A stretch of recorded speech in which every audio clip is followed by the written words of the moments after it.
Welcome, Coach Primo's Bounce Lab.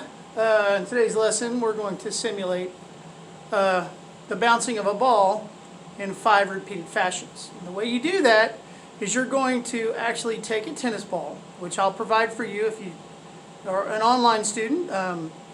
You can use any kind of ball. I don't care if it's a baseball or whatever. The point being is I want you to actually simulate the bouncing of a ball. Baseball is going to be difficult because it doesn't rebound as much. A racquetball would work. A tennis ball is pretty easily available. If you need to come up to my classroom to get a tennis ball, I have plenty. I'm going to simulate this in the classroom. Typically, I'll take the entire class down into the girls' locker room hallway, where I've got several of these 72-inch marks up. And the concept here is we want to measure how far a ball rebounds in 5 consecutive bounces. Now the way we do this is we're going to start dropping the ball at 72 inches. Here's how we do that. You're going to come up here and you want to start the ball at the bottom of 72 inches, okay? At the bottom of 72 inches. The bottom of the ball is at 72 inches, not the top of the ball, the bottom, okay? Now I have to pull it away from the wall because I have this lip right here on my whiteboard. So I'm going to bounce it. Now I have a board down at the bottom of the floor so it's not carpeted, so I get a better rebound. Now I need to measure how high up the bottom of the ball comes up. And what I have to do is I have to go back and look. So there's going to be several different tries. Okay, so this is 72 inches. Drop, take 1.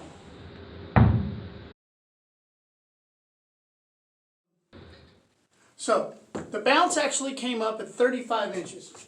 Just above this lip. So we're going to drop it from here and we'll see where it comes up. So this is ball bounce drop, take 2. The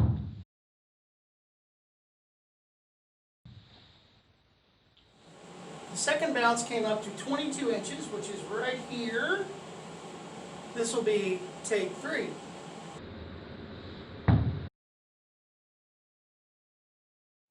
Our third bounce came out to 9 inches. So we're going to drop it. The bottom of the ball will be at 9 inches and we'll try to measure the rebound.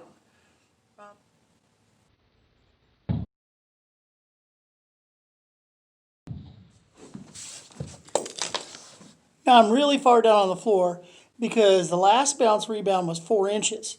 So that's right at the baseboard. And I've made little marks. I don't know if you can see them. There's 3, there's 2, there's 1. They're in blue. They're hard to see. I wish I had a white marker. But we're going to try to record that last bounce. It's going to be very minuscule, but you should be able to see it. I'm going to let it bounce freely from 4 inches so that I have nothing to do to hinder it. The last bounce, you can see my hand was all over the ball. This is Ball Bounce Lab, take 5.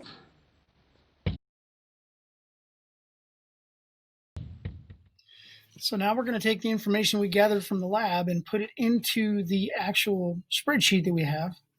What you're looking at here is the front page of the actual lab. You need to use the second sheet. Here's the instruction sheet you're looking at. It tells you exactly what to do. Then this is data collection and chart making. And what it does is it will actually create the chart for you. All you have to do is enter the data in this chart right here.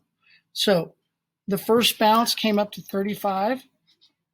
The second bounce, notice that it's already starting to auto-populate everything. The second bounce was 22. The third bounce was 9 inches. The fourth bounce was 4 inches. And the last bounce was 1.5 inch. And so this thing actually created a graph for the values that have it. And it gives you exactly what the percentage of the rebound was too. So the average rebound is 46.86.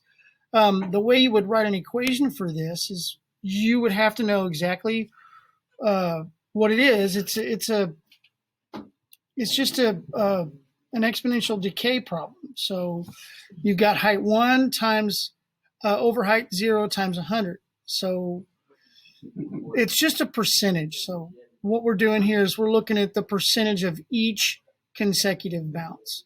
So that's really it. Once you finish this, you have this data put into your lab, you can submit that to me via email with the subject being Bounce Lab.